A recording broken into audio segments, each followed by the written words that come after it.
जय श्रीराम. नंदनगरीवासियांना हिंदू धर्मजागृती सभेला येण्याचं मी आवाहन करतो.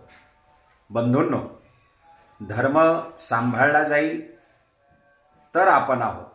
धर्म आहे तर देश आहे. कारण आपला देश हा सर्वप्रथम धर्मप्रधान आहे आणि आपला नुसता हिंदू धर्म नाही तर सनातन वैदिक हिंदू धर्म आहे. आणि त्यामुळे या धर्माला संपवण्यासाठी अनेक अधर्मीयांनी अनेक प्रकारे प्रयत्न चालू ठेवले आहेत आणि त्यांचे प्रयत्न चालू आहेत. या सगळ्या प्रयत्नांना काढून टाकणे, यांचा विरोध न करता आपल्या धर्मजागृतीसाठी, आपण आपल्या धर्माची स्थिरता टिकवण्यासाठी आपल्याला सर्वांना एकत्र येणं अत्यंत गरजेचं आहे.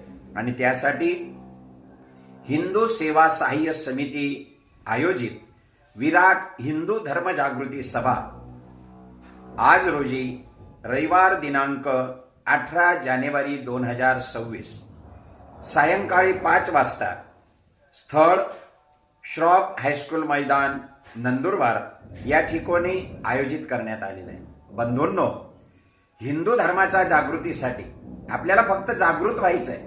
आपण धार्मिक आहोत, आपण धर्माला जाणणारे आहोत, परंतु आपल्यामध्ये जी निष्क्रियता झालेली आहे. आणि माझं एक वाक्य लक्षात ठेवा, सज्जनांच्या दुर्जनांच्या सक्रियतेपेक्षा सज्जनांची निष्क्रियता जास्त घातक असते. म्हणून त्यांना निष्क्रिय न ठेवता आपल्या धर्मजागृतीसाठी त्यांना सक्रिय करणं, याच्यासाठी कालीपुत्र कालीचरण महाराज हे धर्मजागृती सभेसाठी प्रमुख वक्ते म्हणून येणार आहेत. या महान वक्त्यांचं आज त्यांनी संबंध जीवन धर्मजागृतीसाठी घालवलं आणि नंदुरबार शहरामध्ये आज पहिल्यांदा त्यांच्या पदस्पर्शाने ही भूमी पावन होऊन त्यांच्या धर्मरक्षणासाठी असलेल्या तलवारीच्या धारीसारखे प्रखर विचार आपल्याला ऐकायला मिळणार आहेत आणि धर्मजागृती होणार आहे. तरी सर्वांनी या सभेला ठरलेल्या वेळी ठरलेल्या ठिकाणी उपस्थित राहावं ही माझी सर्वांना कळकळीची विनंती. जय सियाराम, जय सियाराम, जय सिया.